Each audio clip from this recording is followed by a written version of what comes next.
She did not know the man standing in the doorway had made 3 phone calls tonight, and every single one of them ended with someone disappearing. She did not know that his name alone was enough to make the most dangerous men in Seoul lower their eyes and step back slowly, carefully, like they were walking away from a fire they had accidentally gotten too close to. She did not know any of that. All she knew was that the charity gala she had been hired to photograph was now 40 minutes behind schedule. Her camera strap was digging into her collarbone, and the man standing in the doorway of the Navarra Grand Ballroom in downtown Chicago was looking at her like she was the only still thing in a room full of noise. And she was not prepared for that. Not even a little. Nadia Owusu had her camera up before she fully registered what she was seeing. That was what she always did. Point. Focus. Shoot. Let the image protect her from the feeling. She was good at that. She had been good at that for years. But when the shutter clicked and the frame froze him standing there in that charcoal suit with that jaw and those eyes that were somehow cold and searching at the same time, something moved in her chest that the camera did not catch. His name was Lim Taejun. And in this city, in certain rooms that regular people never got invited into, that name was a full sentence all by itself. He was 38 years old, built like a man who had survived things that would have finished someone softer. And he had the kind of stillness about him that only comes from spending years learning how to be the most dangerous person in every room without making it obvious. He ran a legitimate empire on the surface. Import, export, private equity, real estate. His name was on 3 buildings in Chicago and 2 in Seoul. His photograph appeared in Forbes once, and he had not liked it. He had not liked it because men in his actual business did not appreciate attention. His actual business was something else entirely. Something that lived in the part of the city where the streetlights gave up early. And tonight, he had come to this gala because his 7-year-old niece Yuna had asked him to. She was the daughter of his younger sister Sori, who was being honored tonight for her foundation work with displaced youth. Yuna had said, "Taejun Samchin, please come, I want you to see Mama get her award." And so here he was. Because there was exactly one person on this earth who could make Lim Taejun put on a tie and stand in a room full of people who would smile at him on one side of their face while being terrified of him on the other. That person was currently somewhere in this ballroom, wearing a yellow dress and eating shrimp dumplings off a passing tray like the whole room belonged to her. He scanned the room with the calm efficiency of someone who did it professionally. Exits, faces, threats, assets. It took him 11 seconds. On the 12th second, his eyes found the woman with the camera. She was standing near the floral arrangement on the left side of the room, camera raised, framing a shot of the stage. She was wearing a simple black dress that fit her the way clothes fit people who were not trying, and her natural hair was pulled up in a large full crown at the top of her head, the kind that arrived in a room before she did. Her skin was deep and luminous under the ballroom lighting, and she was completely focused on her work, which meant she was completely unaware of him. Which meant she was one of perhaps 4 people in this entire building who was not performing for him in some way. He did not move toward her. He went to find Yuna instead. He found her near the dessert table, which surprised no one, with powdered sugar on the front of her yellow dress and absolutely zero regret about it. "Samchin." She launched herself at him with the full confidence of a child who had never once been dropped. He caught her. He always caught her. "You have sugar on your dress," he told her. "I know," she said pleasantly. "It's fine." "How do you know?" "Because it tastes good and Mama is too busy to see." He looked at his niece. She looked back at him with big dark eyes that had been running a small social operation since she was 4 years old. He loved her beyond what he had words for. She was the only person he had ever met who treated him exactly the same, whether she knew what he did or not. She was 7. She did not know. But somehow he thought even if she did, she would still grab his hand and drag him toward the dessert table with powdered sugar on her dress. "Come," she said, pulling his hand. "I want to show you something." What she wanted to show him was the photographer. He realized this approximately 30 seconds later when Yuna pulled him directly toward the woman with the camera and came to a sharp stop right beside her. The woman lowered her camera. She looked down at Yuna with the immediate warm expression of someone who genuinely liked children, not the polite performance version, but the real thing. Her eyes were warm, and her smile started before she finished turning. "Hello," Yuna said. "I like your hair." Nadia Owusu blinked. Then she smiled, wide and real. "Thank you, baby. I like your dress. It has sugar on it," Yuna said honestly. Nadia laughed. A real laugh. The kind that came from the belly and did not ask permission first. It landed somewhere in the room, and several people nearby smiled without knowing why. Taejun was standing 2 steps behind his niece, and he felt the sound of that laugh physically. That was new. He was not accustomed to things getting past his defenses without him noticing them coming. Yuna turned to look at him. Samchin, this is the camera lady. Her hair is very big and very beautiful. Nadia looked up, and that was the moment. Because she looked up expecting to find a regular gala attendee, and instead found Lim Taejun standing there. And the look on his face, quiet and still and entirely fixed on her, was not a regular gala attendee look. It was something else. Something that the air between them immediately understood, even if neither of them did. She held the gaze for 2 seconds. Then she looked back at Yuna because Yuna was safer. Is this your uncle? She asked. Yuna nodded proudly. He is very important. Don't be scared of him. Nadia pressed her lips together against a smile. Thank you for the warning. I'm not scary, Taejun said. His voice was low. It was the first thing he had said, and it landed differently than she expected. Not cold, just certain. The voice of someone who had not needed to be loud in a very long time. Nadia looked at him again. Your niece may have a different opinion. Yuna is biased, he said. I heard that, Yuna said without looking up. She was now examining Nadia's camera with total fascination. Taejun watched Nadia watching his niece, and he noted with the part of his mind that cataloged everything that she had the kind of attention that made people feel seen. Not observed. Seen. Yuna felt it. He could tell because Yuna was leaning into her slightly, the way she only did with people she had already decided about. Can I look through it? Yuna asked, pointing at the camera. Sure, Nadia said, and she crouched down to Yuna's height and held the camera so the little girl could look through the viewfinder. What do you see? The whole room. Yuna breathed. But small. Nadia nodded. That's how you know what to keep and what to leave out. Yuna considered this with the focused seriousness of someone filing it for later. Then she turned the camera and pointed it upward, and the flash went off directly into Taejun's face. He stood there with an expression that was several things happening at once. Nadia covered her mouth, and Yuna burst into giggles. Welcome to Cross-World Romance Besties. If you're watching this right now and you already love these two, and this little girl who has zero fear of powerful men, please like this video, subscribe to this channel, and tell me where in the world you are watching from because I need to know. Now, back to Chicago. Back to the ballroom. Back to the moment everything began. Taejun blinked. He looked at his niece with the expression of a man working very hard to appear unimpressed. Yuna handed the camera back to Nadia, still giggling. Now you have a photo of him, she announced. You can add it to your collection. I don't think your uncle wants to be in anyone's collection, Nadia said, straightening up. Taejun met her eyes. Maybe he doesn't mind, he said.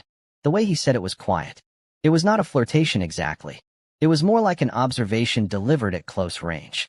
And it landed precisely where he intended it. Nadia felt it. She also felt the way she felt it, which was completely inconvenient. So she looked back at her camera screen and said something professional about the lighting in the room and excused herself because she had a job to do. Taejun watched her walk away. She was not performing for him. She was not nervous. She had felt something, and then she had simply picked up her camera and walked back into her work. As if she trusted herself with the feeling but did not trust the situation. He found this more interesting than anything else that had happened to him in approximately 2 years. He did not go after her that night. He watched his sister accept her award. He held Yuna when she fell asleep on his shoulder in the car on the way home. He said goodnight to Sori at the door of her building and turned down her invitation to come up for tea because he had people waiting and a city to manage in the dark. He drove home alone. His apartment was clean and cold and full of art he had chosen because it matched the walls and not because it moved him. He poured a glass of water and sat in the quiet for a while. He thought about the laugh. The real one. The one that arrived before she knew he was watching. The next morning he called someone. Find me a photographer named Nadia Owusu. Chicago-based. She was working the Meridian Charity Gala last night. By noon he had a file. Nadia Owusu. 31 years old. Born in Accra, Ghana. Raised partly in London. Moved to Chicago 6 years ago. Freelance photographer, documentary, and editorial work primarily. Published in 3 international magazines. She ran a small studio out of Wicker Park. She had a younger brother named Kwame, who she was putting through architecture school in Atlanta. She drove a car that was 9 years old and always on time. No criminal record, no debt beyond reasonable student loans, no social media beyond a professional portfolio page where her photographs were extraordinary. And she had, according to the surveillance note at the bottom of the file, been followed briefly on a walk home from a coffee shop 3 months ago by a man who worked for someone called Baek Chan-soo. Taejun read that last line twice. He set the file down. His jaw locked. Baek Chan-soo was not a name that appeared in documents casually. Baek Chan-soo was a rival. A methodical, patient, deeply unpleasant rival who had been trying to push into Chicago's Western Territory for the better part of 18 months. The fact that one of Shansu's men had been anywhere near this woman was either a coincidence so perfect it was insulting, or it was a message Chan-soo was sending without sending it directly. Either way, Taejun did not like it.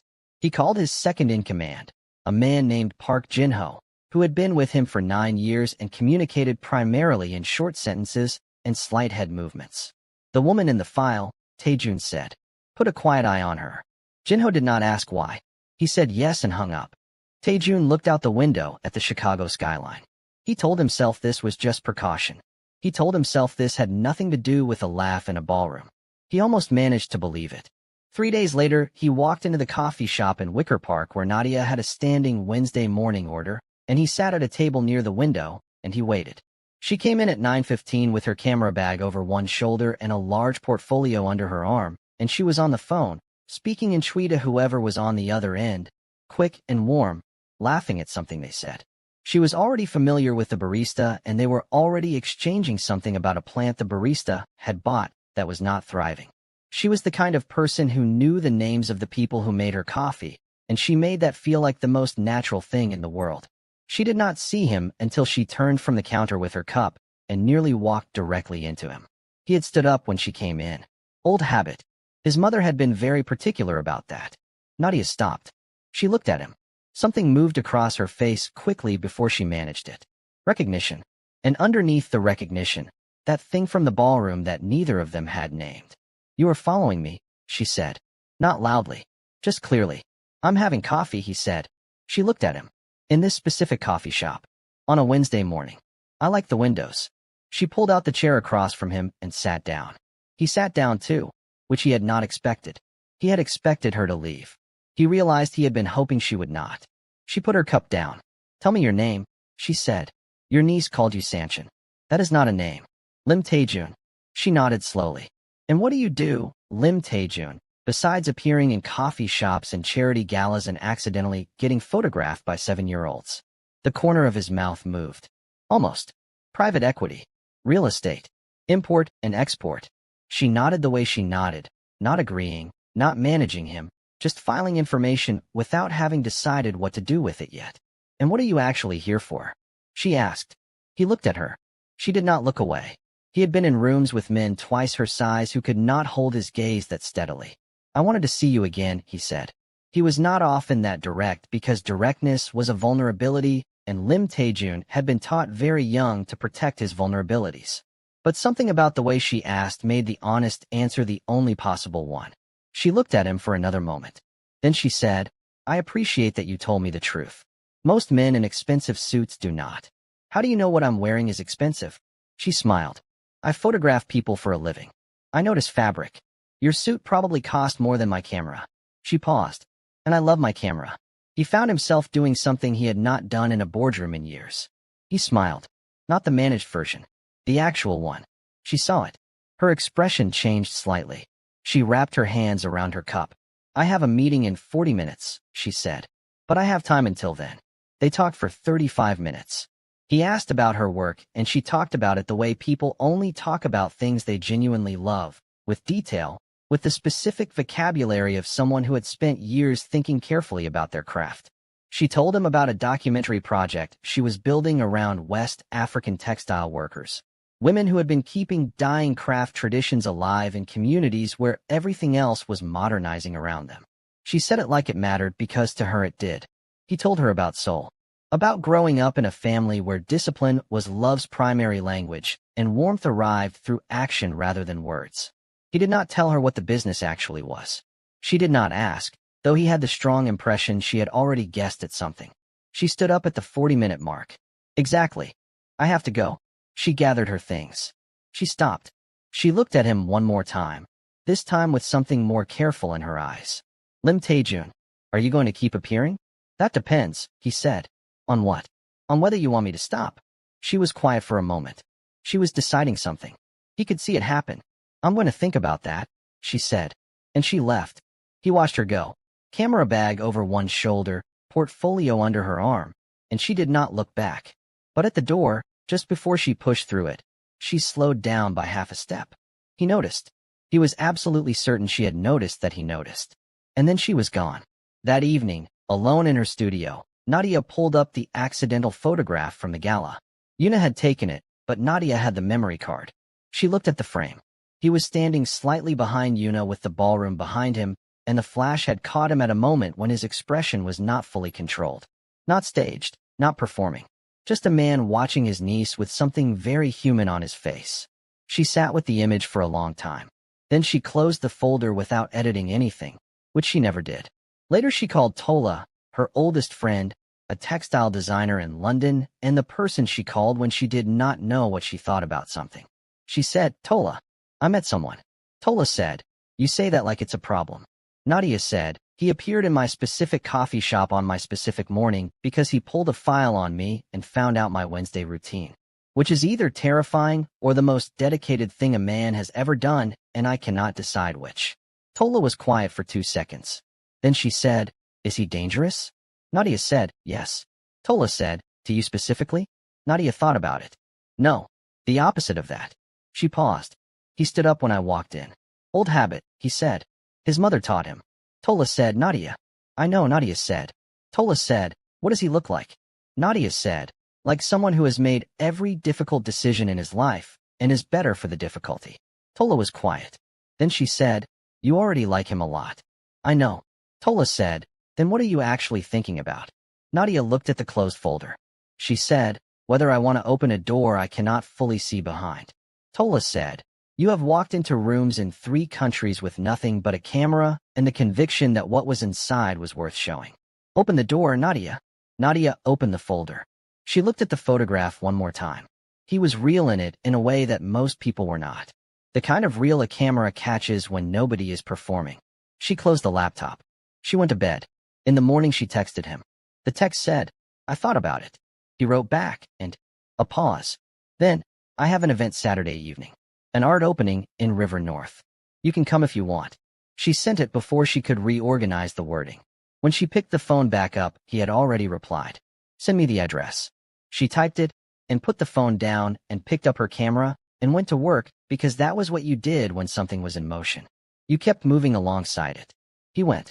The gallery was warm and full, and Nadia was there in a deep wine-red dress with her hair down this time. Loose natural coils past her shoulders, talking to a painter whose work covered the left wall in enormous, bright, angry, beautiful canvases. She saw Taejun come in. She held his gaze for 1 second, and then went back to her conversation, and he understood this perfectly.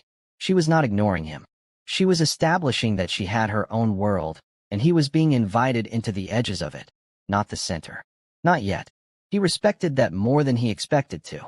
He got a drink from the bar, and stood near the window, and watched her work the room. She was good at people. She remembered things. She touched someone's arm when she laughed. She listened with her whole body. She was the kind of person rooms settled around without knowing why. There was a man. Tall, easy confidence, the kind that came from going to the right schools and knowing it. He appeared beside Nadia about 20 minutes in, and the way he appeared was too deliberate to be accidental. He leaned in to speak into her ear, which required him to be closer than necessary. He made her laugh. The polite version, Taejun noted. Not the real one. The man did not appear to know the difference, which told Taejun that the man did not actually know her. The man put his hand on the small of her back. Taejun set his glass down. He did not cross the room dramatically. He walked at a regular pace. But the route he chose was precise, and he arrived beside Nadia with the calculated ease of someone who had decided something. Nadia looked at him. She saw his face. Something moved in her eyes that was partly surprised and partly something else. Taejun, she said. He said nothing to the other man. He simply looked at him. For 2 seconds, the man removed his hand and found somewhere else to be. Immediately, Nadia turned to Taejun. She kept her voice low. You didn't have to do that. He was touching you, Taejun said. I can manage being touched by someone I don't want touching me. I know. I just didn't want to watch it for another 30 seconds. She looked at him for a long moment. That's very honest of you. I told you I was going to be honest. She was quiet. Then, were you jealous? He looked at her. Yes. She inhaled slowly. She looked at the painting in front of them. Enormous and red and chaotic. She said, Taejun, I don't know what this is yet. Neither do I. But I know I don't want anyone else's hands on you. He paused. I know that is too much to say at an art gallery 3 weeks after meeting you. But there it is. She did not say anything for a moment. The gallery hummed around them. Then she turned to look at him fully, and her expression had something in it that was open and careful, and a little frightened, and completely real. She said, I need you to understand that I do not do things I am not sure about. I know, and I need to be sure. I understand. And the fact that you just made that man disappear by looking at him for 2 seconds is either very reassuring or very alarming, and I haven't decided which. He said, take the time you need to decide. I'm not going anywhere. She held his gaze. Then she said quietly, that is either the best thing you could have said or the most dangerous. It can be both, he said. And she laughed. The real one. The painting blazed red behind her, and the room continued without them, and something between them settled into a shape that was not going back to formless. They left the gallery together. They walked for an hour without planning to, through the river north streets, talking. She told him about her father, a former teacher in Accra who had died when she was 17 and left her with the conviction that ordinary people had extraordinary stories and someone needed to pay attention to them. He told her about his mother's hands, how she used to cup his face when she was proud of him, and how he had not let anyone touch his face since she passed 5 years ago, because it still undid him in a way nothing else did. She stopped walking when he said that. She looked at him in the street with the city light on her face. She said, I'm sorry. He said, she would have called your hair magnificent. Nadia's eyes went bright. They stood at a corner, and he called a car for her. While they waited, she said, I'll let you know when I've decided. About what? She gave him a look that said he knew exactly what. The car came. She got in. She looked at him through the window as the car pulled away, and he stood on the corner in the cold Chicago night and did not move until the car turned. 3 days later, she texted him one word. Decided. He wrote back, and, come for dinner. Friday. I'll cook. He arrived at 7 with wine he had chosen carefully and a small wrapped package that contained a first-edition photography book he had tracked down through a dealer in New York because she had mentioned the photographer's name once in passing and he had remembered it. She opened the door in a wrapped dress and soft slippers with flour on one hand, and her reading glasses pushed up on her head, mid-cook and entirely herself, which was better than anything she could have worn. She looked at him. She looked at the book. She said, How did you find this? I paid attention. She held the book against her chest for a moment. Then she stepped back and let him in. Her apartment was the apartment of someone who lived in the world. Photographs covering the walls, not framed decoratively, but overlapping and pinned and layered. Books stacked beside chairs. A plant that was actually thriving. A small dining table set for 2 with mismatched plates she had clearly chosen on purpose. She sat on the edge of the bed. She thought about the last time she had let someone in this far and what happened afterward. She thought about Kwame in Atlanta and the school fees and the fact that she could not afford to be broken right now. She thought about all of it, and then she reached for her shoe. His voice came from behind her. Still, not urgent. Don't. She looked back. He was awake, lying there looking at her with his head on one arm and his eyes entirely clear and settled, like he had already had this conversation before she said anything. I haven't said anything, she said. You're putting your shoe on at 6 in the morning. She held the shoe. He was right. This was exactly what she was doing. She said, This happened very fast. Yes, he said. I'm scared. He sat up. He did not move toward her. He just said, Of what specifically? She said, That I already care about this and I don't know you well enough to know if that's safe. He said, It's not. She blinked. He said, Not completely. Because you don't know me completely yet. But I can tell you what is true. I have never brought anyone here. I have not let anyone matter in a long time. And you matter. That is not a performance. He looked at her steadily. Put your shoe down. She put her shoe down. He said, Have breakfast with me. Then you can decide what this is. She looked at him for a long time. Then she said, I'm going to need to know more. I'll tell you more. The real more, she said. Not the Forbes version. He held her gaze. The real more. She sat back down on the edge of the bed. Good, she said. Then show me where the coffee is. He got up and found the coffee, and they stood in his kitchen, and the morning came in through the windows, and it was ordinary and specific and entirely unlike anything that had happened to either of them in years. And that was how it started.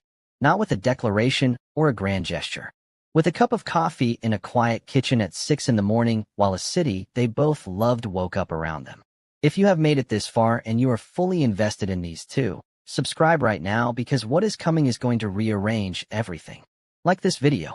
Comment chemistry below if you feel it too. Do not go anywhere. The weeks that followed were the kind of weeks that rearrange a person. They were careful and deliberate, and full of the particular electricity of two people learning each other with their defenses down, just enough to let light through. Taejun learned that Nadia was impossible in the mornings until her second cup of coffee, and completely invincible by noon. He learned she talked back to documentary subjects in her head while she edited footage. He learned she slept with the window cracked even in winter because she needed to hear the city.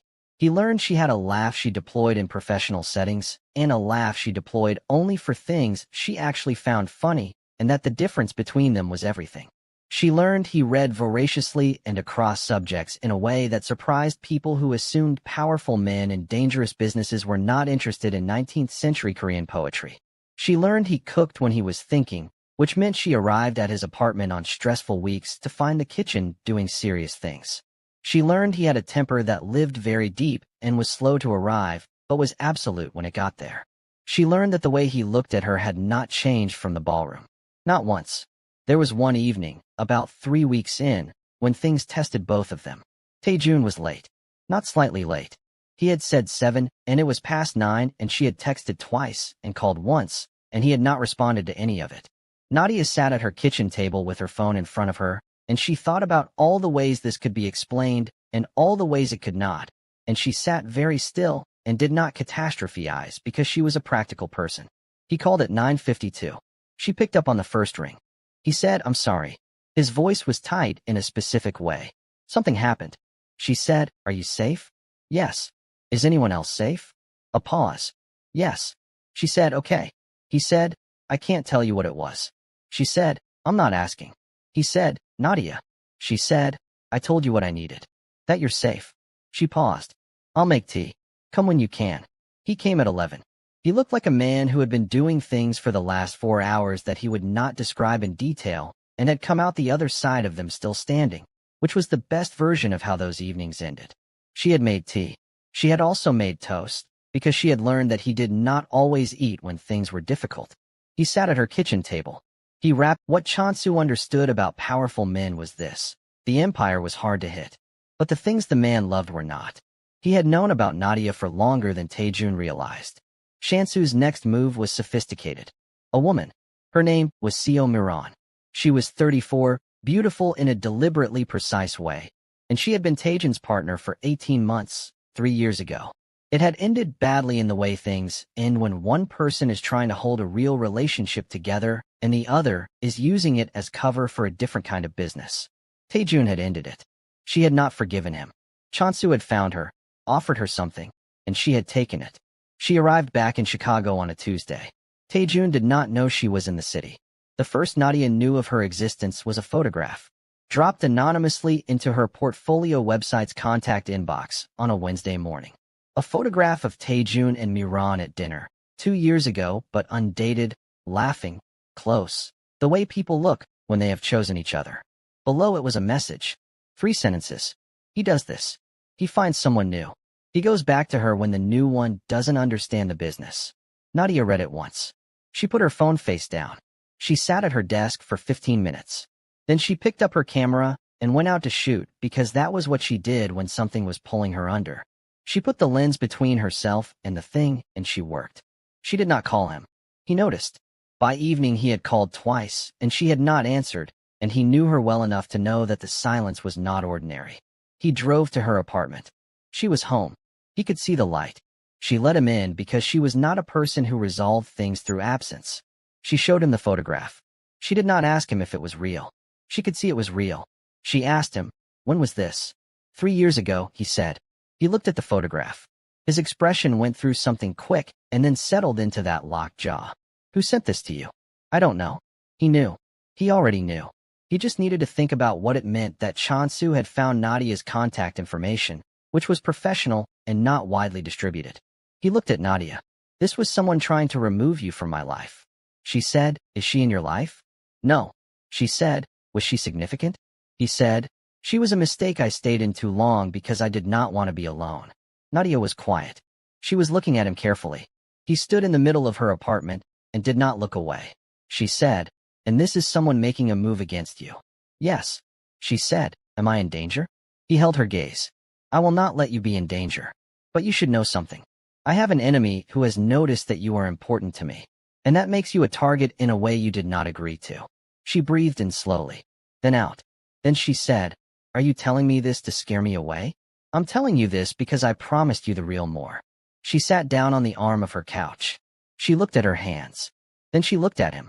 She said, what are you going to do about it? He said, I'm going to end it. All of it. She said, and Miran. He said, I will handle it. She said, Taejun. He looked at her. She said, I'm not scared of you. But I need to know that this, that us, is not going to become something I survive instead of something I live. He crossed the room. He crouched down in front of her, so they were eye level, and he put both his hands on her knees, and he said, listen to me. I did not protect things before, because I had not found something worth protecting. He held her gaze without flinching. I found something. You are it. I am going to handle everything on my side. I need you to tell me if anything feels wrong. Anything. A car outside. A message. A face you don't recognize. She looked at him. His hands were warm on her knees, and his eyes were completely steady. She said, you terrify me sometimes, you know that. I know. Not in the bad way, she said. I know that too. She put her hand over one of his. She said, okay, handle it. He handled it. What happened over the following 2 weeks lived in the part of the city that did not appear in reports or news sites. Taejun moved with the efficiency of someone who had been waiting for a reason. Chance's operation in Chicago was dismantled from 3 different directions simultaneously. Not violently. Just absolutely. The resources dried up. The people who had been leaning on Chance's infrastructure suddenly found it wasn't there anymore. The message was delivered without a single meeting. But Chansu was not finished. On a Thursday afternoon, 3 weeks after the photograph was sent to Nadia, Jinho called Taejun. His voice was controlled. Too controlled. The way it only got when something was already wrong. Taejun. The woman. She's not at her studio. Taejun went cold. Her phone is off. She had a meeting at 2 that she did not arrive to. The client called her studio assistant. The assistant called us because of your instructions. How long? Since noon. It was 4:15. Taejun was in his car before Jinho finished the sentence. The city moved around him, and he moved through it and the machine in his mind. The one that had run on logic and leverage for 11 years, was running now at a register he had not touched in years. He was not panicking. Panic was noise, and he needed silence. But below the silence, there was something that was not professional. Something that was simply a man who had found one person in this entire city who looked at him like a person and not a reputation, and he was going to take this city apart piece by piece until he found her. He called Miran. She answered on the second ring. Where is she? He said. A pause. The pause told him everything. He said, Miran, think very carefully about what you're deciding right now. She said, I just wanted you to understand what it felt like. He said, where? She gave him an address. It came out of her before she could reconsider because she was many things, but she was not prepared for the tone in his voice, which was not anger. It was something quieter than anger and considerably more final. The address was a storage facility in Bridgeport. Chansu's people had been using it as a secondary location. Taejun arrived 12 minutes later with Jinho and 2 others. They went in efficiently. Nadia was in a back room, sitting on a folding chair with her hands zip-tied in front of her and her camera bag in the corner where someone had thrown it. She was not hurt. She was furious. She looked at Taejun when he came through the door, and her expression went through 3 things very fast. Relief. Fury at herself for the relief. And then the look of a woman who had been sitting alone in a room for 4 hours deciding what she thought about the man she was with and had reached some conclusions. He crouched in front of her and cut the zip tie. She said, before he could say anything, they wanted me to call you. I didn't. I know, he said. His voice was doing something she had not heard from it before. Low and not entirely steady. She said, "They said you would come for me." He said, "They were right." She said, "They seemed surprised that you came yourself." He said nothing. He just looked at her with everything he was feeling sitting right at the surface of his face, which was so unlike him that it undid her more than the zip tie had. She said, "Taejun." He said her name back. "Just Nadia." Just that. She put her forehead against his. They stayed like that for 3 seconds in the middle of the Bridgeport storage facility with his team outside, and everything that was wrong in his world very present around them, and everything that was right about her very present in the 3 inches between them. She said, "Let's go home." He stood up. He picked up her camera bag himself. He kept his hand at her back as they walked out, and she let him. In the car she was quiet for a long time. Then she said, "You were scared." "Yes," he said. "Good," she said. "Me too. Means we both have something to lose." He took her hand. Not dramatically. Just took it and held it. She looked out the window at the city moving past. She said, "I'm not leaving." He said, "I know." She said, "But things need to change." He said, "They already are." And he meant it. Not the way men say things when they are relieved and temporary. The way a person says something they have already decided in a room alone before the other person arrived. Are you still here? Good. Because this is where everything changes. Subscribe right now if you haven't. Like this video and comment still here in the comments because the ending of this story is everything. Go ahead. I will wait. Okay, here we go. The next month was different. Taejun began restructuring things in ways that took time and careful movement. Jinho understood without being told completely. Some things wound down. Some things transferred. Some responsibilities were quietly handed to people he trusted. He was not dismantling everything overnight. You did not do that safely or quickly, but he was building towards something he had not built toward before. A version of his life that did not require someone he loved to sit in a room with zip ties on her wrists. Nadia returned to her studio. She shot a project on a Thursday that she was so proud of she called him from the street outside afterward, still in her shooting clothes, breathless and full of it, and talked for 40 minutes about the light and the subject and the way one frame had captured something she had been trying to articulate for 2 years. He sat in his office and said almost nothing and listened to every word, and when she finally stopped and said, "Sorry, I'm rambling," he said, "Don't stop." She said, "You actually like hearing me talk about this." He said, "I like hearing you talk about anything." She was quiet. Then she said, "That is very dangerous information to give me." He said, "Keep it." They had dinner with Sori and Yuna the following Saturday. Sori made galbi and wore the expression of a woman who had been waiting to meet this person for months and was cataloging every detail. Yuna sat beside Nadia the entire meal and at one point climbed into her lap without asking, and Nadia did not miss a beat in the conversation. Sori looked at her brother across the table. He was watching Nadia with his niece, and he looked like himself in a way Sori had not seen in years. Not the version of himself the city knew. The one she had grown up with. After dinner, Yuna fell asleep on Nadia's shoulder on the couch. Sori found her brother in the kitchen. She said, "She's wonderful." He said, "I know." Sori said, "Does she know everything?" He said, "Enough." Sori said, "Are you going to give her the chance to know all of it?" He looked at his sister. He said, "Yes." Sori put her hand on his arm. She said, "Don't wait too long, Taejun. Some things don't stay if you don't hold them." He looked through the kitchen door at Nadia sleeping on the couch with Yuna against her shoulder, her shoes kicked off, her hair loose, her face soft and completely real. He said, "I know." The morning came quietly. Early March in Chicago, cold and gray with brief moments of something almost promising.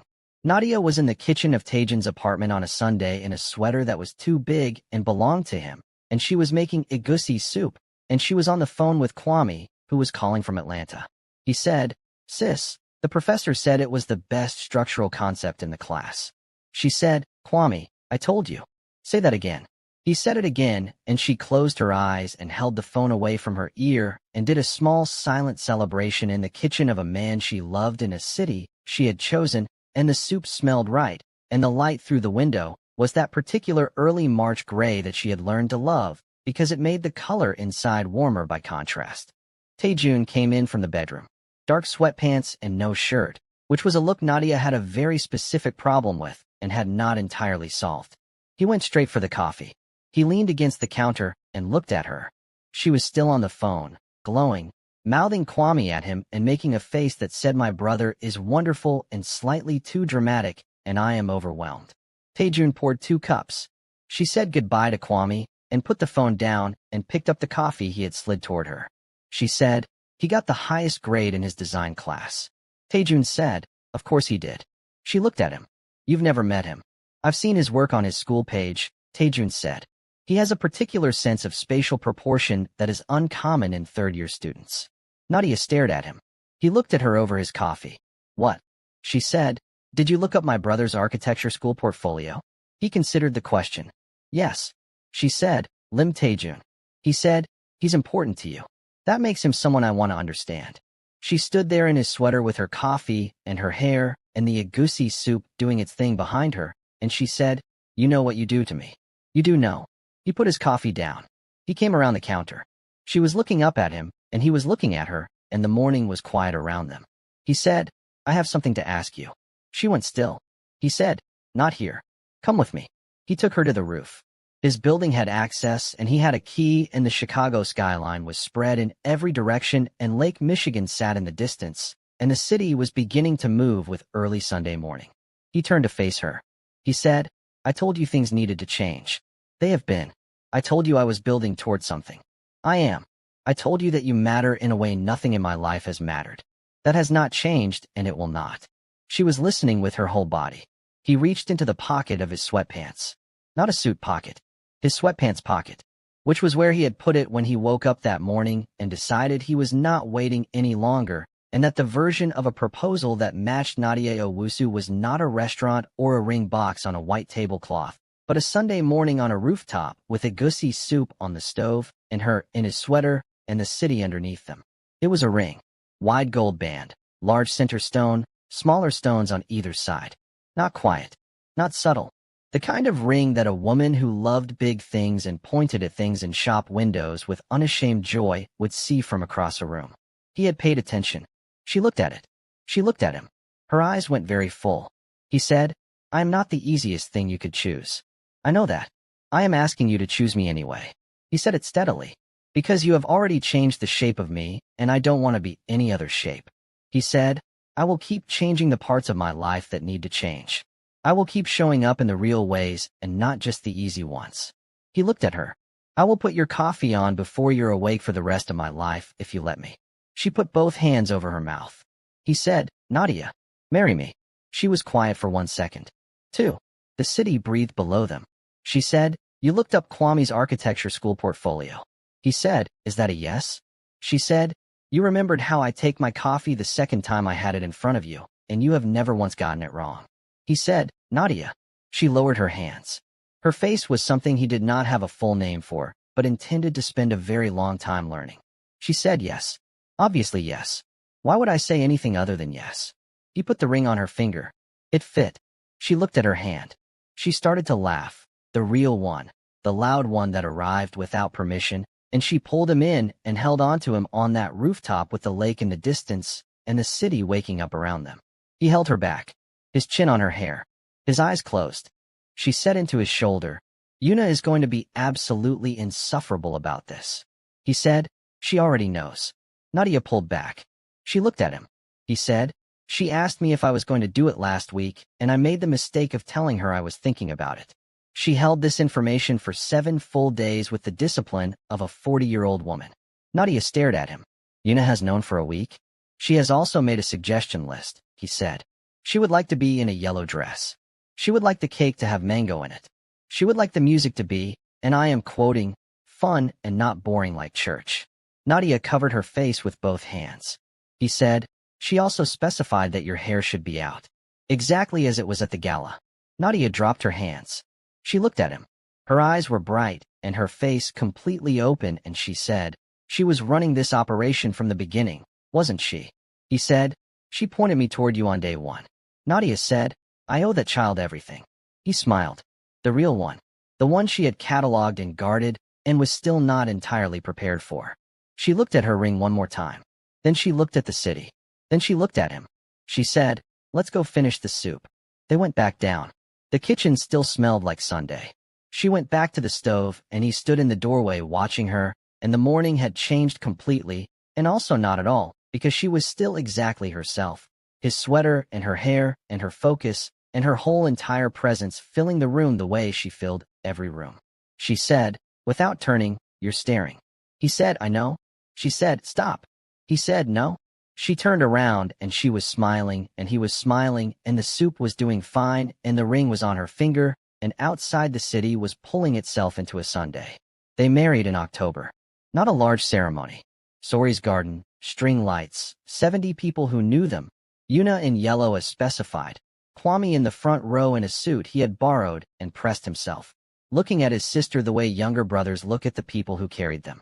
Nadia wore her hair exactly as Yuna had requested. Full and glorious from her head, a thick crown of natural spirals, the kind that arrived in a room before she did. She had not pulled it back. She had not ironed it. She went as herself. She had always been best that way. Taejun stood at the end of the garden and watched her come toward him, and the controlled stillness he carried as armor was entirely gone. Just him. Just his face. Just what he felt, which was enormous and present, and the most honest thing anyone standing near him had ever seen. She reached him. She looked at him. He said, "You're late." She said, "I'm exactly on time." "You were just early." Sori pressed her lips together from the front row. Yuna, standing beside Nadia as the self-appointed junior bridesmaid, said loudly, "Can you just do the vows? I've been waiting all week." Laughter went through the garden. Taejun said, "I found you in a ballroom where I did not want to be, and you laughed at something my niece said, and I thought, there it is. Whatever it is I have been not feeling for years. I am going to choose it every day for the rest of my life. Not because choosing is easy, because you are worth the difficulty of everything that comes with me." Nadia said, "I photographed you before I knew your name. I looked at the frame and thought, whoever that is, something is happening in them that they are working very hard not to show." She paused. "I spent the next several months finding out what it was." She looked at him steadily. "It was everything I thought it was. I am not afraid of you. I am not afraid of this. I am only afraid of a world where I did not say yes. So yes. Again. Still. Always." Yuna started clapping before anyone said she could. Then everyone else did too. The ring on Nadia's finger was gold and not quiet about itself. The October light was warm. Sori was crying in the way people cry when something is simply right. Kwame was recording on his phone and definitely also crying, but would deny this forever. And Lim Taejun, who had buried things and run things and held a city in the dark for years, stood in his sister's garden and looked at his wife, and looked exactly like a man who had found the one thing worth being careful about. 6 months later, Nadia sat at her studio desk on a Thursday morning and looked at the small printed photograph she had placed beside her keyboard. Not a portfolio piece, just a photograph of a rooftop in early March. 2 people, a ring, a city below them. She picked up her phone. She called Taejun. He answered on the second ring. She said, "I need to tell you something." He said, "What's wrong?" She said, "Nothing is wrong." She paused. "Something is right. Very right." A silence. Then, "Nadia," she said, "I have a doctor's appointment next week. I wanted you to know before then." Another silence. Longer. When he spoke again, his voice had that quality she only heard on the rooftop and in the kitchen on Sunday mornings. That unmanaged thing. He said, "I'll be there." She said, "I know you will." She could hear him smiling through the phone. She had learned the sound of that. She had learned all of him. His silences and his certainties and his Sunday mornings and the version of himself that only existed in rooms where he had decided he was safe. She looked at the photograph on her desk. 2 people on a rooftop. Everything still ahead of them. She thought, we got here. Not easily. Not without risk. Not without someone trying to take it from them before they had a chance to build it. But they had built it anyway, in the way real things get built. Not all at once and not without cost, but with intention, and with the particular courage of 2 people who had decided each other was worth the difficulty. Outside the studio window, Chicago was doing its spring thing again. Reluctant and cold, and then suddenly, without warning, warm. She turned back to her desk, and she picked up her camera, and she got back to work. If this story moved you, if it kept you here from the very first second to the very last word, then please like this video, subscribe to this channel, share this with someone who needs a love story today, and leave a comment below telling me your favorite moment. Was it Yuna on day 1 pointing him in the right direction? Was it the rooftop? Was it the soup? Tell me everything. I read every single comment. Thank you for watching. Thank you for staying. See you in the next story.